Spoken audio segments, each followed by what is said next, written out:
દિલ્હીમાં કાયદો અને વ્યવસ્થાની સ્થિતિ પર ફરી એકવાર ગંભીર સવાલો ઊભા થયા છે.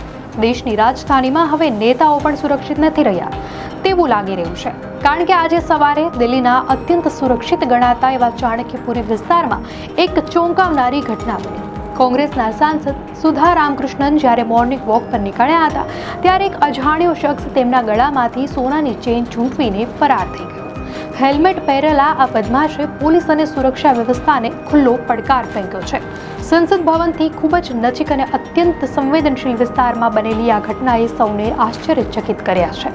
ખાસ કરીને જ્યારે સંસદનું સત્ર ચાલી રહ્યું હોય અને સુરક્ષા અત્યંત કડક હોય ત્યારે આવી ઘટના બનવી એ દિલ્હી પોલીસની કામગીરી પર મોટો પ્રશ્નાર્થ ઊભો કરે છે.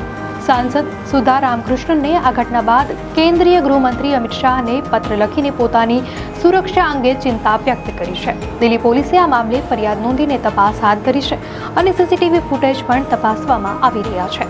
પરંતુ સવાલ અહીંયા એ છે કે જો દેશના ચૂંટાયેલા પ્રતિનિધિઓ પણ રાજધાનીમાં સુરક્ષિત નથી તો સામાન્ય નાગરિકોની સુરક્ષાનું શું?